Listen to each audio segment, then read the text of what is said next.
Hey everyone, I'm Danielle Harkins, and I'm here to show you my micro-teaching assignment today for Professor Lima's class. So for my micro-teaching assignment, I chose to do an activity. It's a little bit hard during this whole COVID time to do an activity without any people to be active in it, but I'm going to do my best today. So first I want to tell you a little bit about what my topic is and who my group of students are, as well as where in the lesson I would put this activity for this microteach assignment. So to tell you a little bit about my topic, first I chose pronunciation, specifically vowel sounds, the difference between single vowel sounds and diphthongs. The setting, my proficiency level would be high beginner adult. At the college level, the age range would be 18 to 25 and beyond. I currently teach at a community college, so I have students like in their 50s and 60s in my classes sometimes, but are usually in that traditional college student age range of 18 to 23. So this is going to be a non-credit prerequisite ESL oral communication course, and the students, the likely proficiency will be high beginner to low intermediate, and their L1 is unknown, as these aren't my students yet. So the course learning objective for ESL 33 at Germanic Community College currently is to improve oral communication skills by demonstrating an understanding of American English pronunciation, rhythm, stress, and intonation, which is also a terminal objective for the course. My unit goal here would be to demonstrate pronunciation of American English vowels and consonants. The lesson objective to demonstrate pronunciation of American English vowels, which hopefully they would be able to do at the end of this lesson and activity. And then the enabling objectives are listed as such. So that kind of sets it all up. My teaching methodology here for the pre-task, which would kind of be like a lesson or a lecture or like a large group discussion, I would be at the whiteboard and we would just go through and discuss the various similar vowel pairs, single vowels and diphthongs. I'll say them out loud. I'll encourage students to repeat after me as we sound out some of the different pairs. And then I'll also write the words on the whiteboard so they can be seeing it, hearing it, sounding it out, kind of getting some multiple learning styles going there. And then we can brainstorm more words, like I'll come up with several lists of pairs on the board, and then we can think about other words together. So really kind of working on that interaction level there.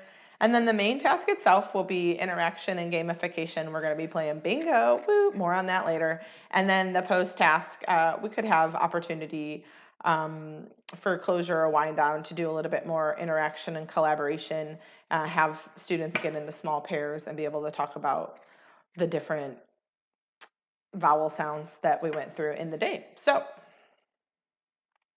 getting more into the activity. So as I mentioned, I don't have any actual students here, nor could I print out any of this stuff because I'm dependent on being on campus to be able to do that sort of stuff. So I'm really just going to talk you through what I would do in the lesson or in the activity today if I had actual students here with me. So as mentioned, we're going to be playing bingo. So some of the materials needed would be the whiteboard, especially for the pre-task discussion of the vowel sounds, and then bingo cards and bingo or poker chips, or even I read somewhere you could use dried beans. So I did not come up with this on my own. I got this idea from the Fluent U blog when I was just looking. Since I'm not actually teaching this yet, I don't have a textbook that I'm using or any materials, but there, as Dr. Lima said, there are lots of great things to find online, so use that old internet here.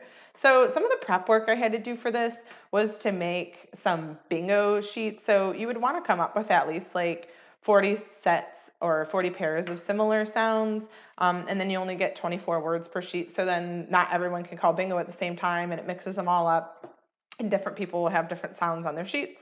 And then I'll take all of these and cut them out, and so I would have something to draw out of the bingo canister or wherever, like a hat, whatever I have laying around. From here, I would hand out the bingo cards to all of the students, making sure everyone had them. I would hand out all of the little beans or poker chips or whatever we're using to mark the bingo cards. So starting out, I would be the caller. So I would just pull out the words out of the hat. And then every time I call out a word, really, getting my nonverbals and they're really enunciating my vowels, kind of drawing it out, being a bit dramatic. I'm a dramatic person. I could handle that.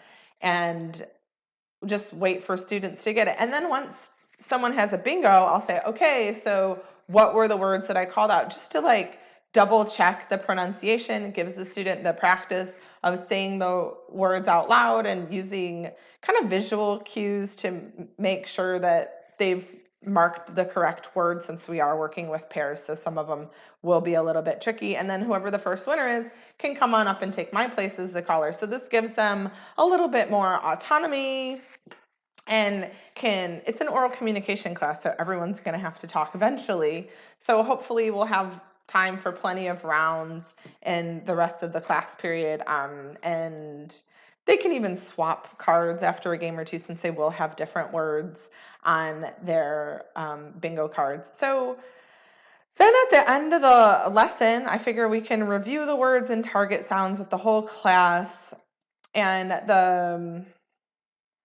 or I can put them into small groups just depending on the class size. I did see that as a potential drawback of this assignment, is that if it was a really big crowd, not everyone would have the chance to win or be the caller or call their words out. So if I get to see that we're running low on class time, I could have folks get into pairs and have them practice out their vowel sounds with one another, or identify which ones were particularly hard for them.